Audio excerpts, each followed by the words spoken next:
founder, Dr. Smedley, said, "Toastmasters is the only organization dedicated to the individual. We work together to bring out the best in each of us, then apply these skills to help others." Madam Toastmaster, fellow Toastmasters and guests, those words still ring true today. And what an auspicious occasion, the 92nd anniversary of Smedley Chapter 1. When I told my fellow board members that I was going to speak here today, they were so envious. And when I sent them pictures of the old YMCA, they were saying, does the city appreciate that building as much as we do? Let's hope it's true, Siri. Let's hope it's true. Our beginnings, and that I get to speak here. Now, did you know in all of Toastmasters, wherever this club exists, is Founders District? And if this club would move north of Ball Road, Chris, we could make Founders north. Founders, District 100 could become Founders, and we could switch.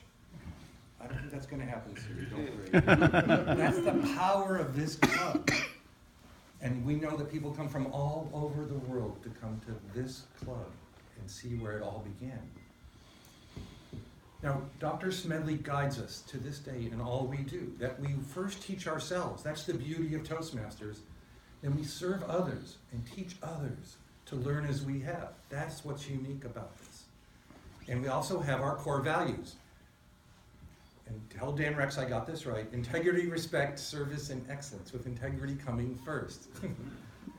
And that's what's amazing again about Toastmasters. Franny told me today, this is really our goal, is world unity. That we not only help ourselves, we help others, we help our communities, and we really help change the world. Well, I come to you today as an international director. Like all of you, I started with my first club meeting in 2008, Chat Riverside. It was the corporate club at the Department of Public Health. Since I was the reigning county manager, I got elected president that very first meeting. And I've never been to a meeting before. But that's not what's important. The second meeting, when I had to give my icebreaker speech, the Vice President of Education picked one of my staff that reports directly to me to evaluate me. I don't know who was more nervous. Poor Brian, who was afraid he might lose his job, or me, like, what's he going to say and how am I going to react?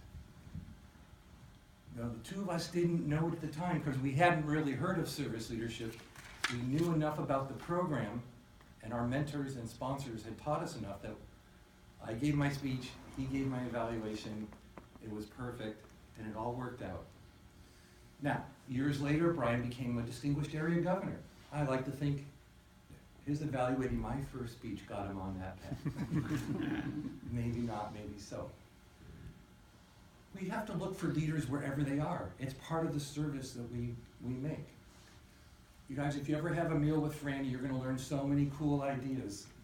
She didn't know what to call it. I'm calling it the informal formal mentorship plan. How's that? Instructive hanging around. Instructive hanging around. So I listened to my mentors, and I showed up at what I thought was an officer training. About 6 months into my officer role, it turned out to be an area contest. I just show up. I didn't know where I was going. But someone took me aside and said, oh, president of a new club showing up in an area contest. We have plans for you. Months later, I ended up as a Toastmaster at an area contest. When that was over, a past district governor came up to me, Tom, and he said, we have plans for you. A few weeks later, they asked me to be an area governor. I said, sure. What's that? Area director now. But the idea that he was always looking out for that next leader, and then so started my path in Toastmasters leadership. Because I is talking today to Win. It's leadership and communication. Leadership and communication. But the area director role is all about service.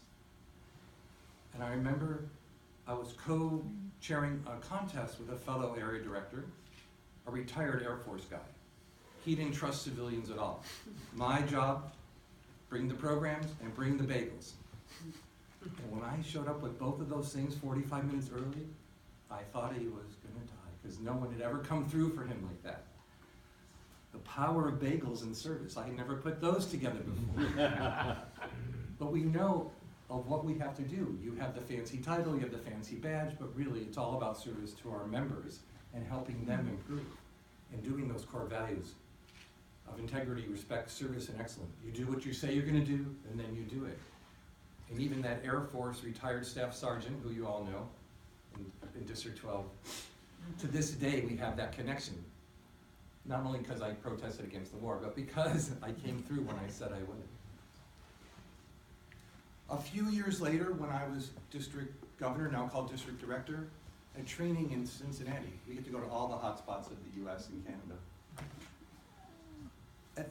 Halfway through that training, our lieutenant governor of marketing, now called club growth director, said, okay, Michael, here's what we're learning. You need to trust us to do our job. We don't need you to bug us every hour, every day. They do though, don't they, Siri? But we know how to do it. You've delegated this to us. Trust us and our teams to do the right thing. They're so right, and yet it's such a challenge for us. We have 1 year in that role to be successful. And the rest of our lives to think about what we could have done. But again, with that focus of service leadership and everything that Dr. Smedley have taught us, I had to say, yes, we'll check in every Monday.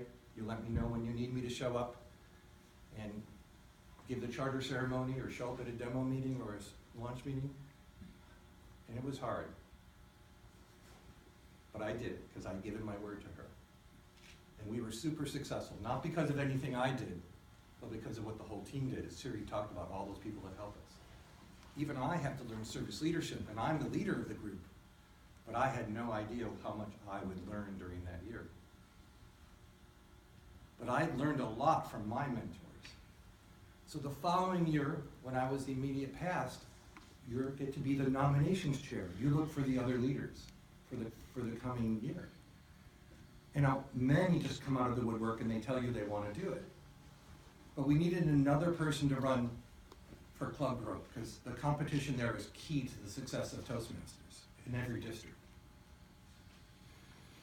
So there had been a person, not the most educated, didn't fully understand the program, got dragged into the lower level leadership probably because he was the one that showed up at the meetings. But I noticed that he showed up at all the contests and he fulfilled roles. So I took him to Starbucks, because that's where all that informal, formal mentoring happens, Franny. Hanging around time at Starbucks. And I laid out for him what I saw in him. As Denijaya said, right? But I see something in you. And he couldn't believe that I saw that in him, that he could run for that office, meaning a few years later he could be the district director. Again, I don't know who was more surprised, he or his wife, who called me later and said, what are you doing? Are you crazy? I've lived with this man for 30 years. But she didn't know him in this way, that we had seen him. Now he ran a great campaign, and he lost by a lot. But it was okay, because a few months later, our club growth director had to resign in District 12. And he was called to serve and said yes. I looked like a genius. He had a super successful year, and District 12 was one of the top clubs in all of the United States. In part because of his work there. Now, did I know that he would do a fabulous job? Absolutely not. But did I trust that the mentoring piece that I learned, looking for people, the hanging around at Starbucks, and just seeing in people what they don't even see themselves, even their spouses don't see in them, that's what we do, and that's why we stay in Toastmasters, right? And it's our job, really, everyone in this room, to look for those future leaders, to do that hanging around mentoring before, after your club meetings and everything else you go to. And who just needs that one word of encouragement? Who needs something else from you? Who can become that person that can help serve our district and our members? And you as leaders, it's incumbent upon us. I think it's great now that Josephine, even with her big trophy, she's going to be flying all over the world mentoring Toastmasters in at least 4 districts this year, right? I mean, that's fat, but we know her. We knew her when. Now she's going to be a star. And think about who else is in this room. We have current club leaders. We have past district leaders. We have the future district leaders. And I know we have the next international director in our midst. Somewhere here. Think about that. Maybe the future president of Toastmasters.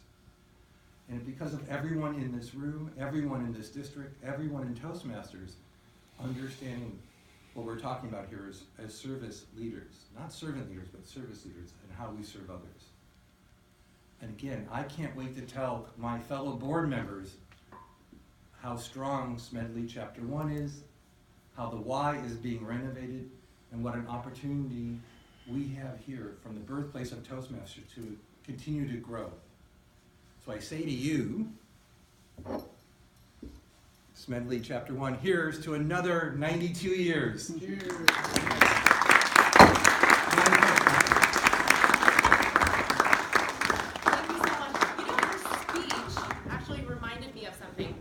I used to live in Korea when I was younger, and I went on my way to school. There would be these fields of beautiful reeds just like taller than me. And there's a saying in Korean that says, the taller the reed, the lower it bows. So, which means that the leaders, the higher you are, the more humble you are. And I think the leaders of Toastmasters really embodies that kind of sentiment.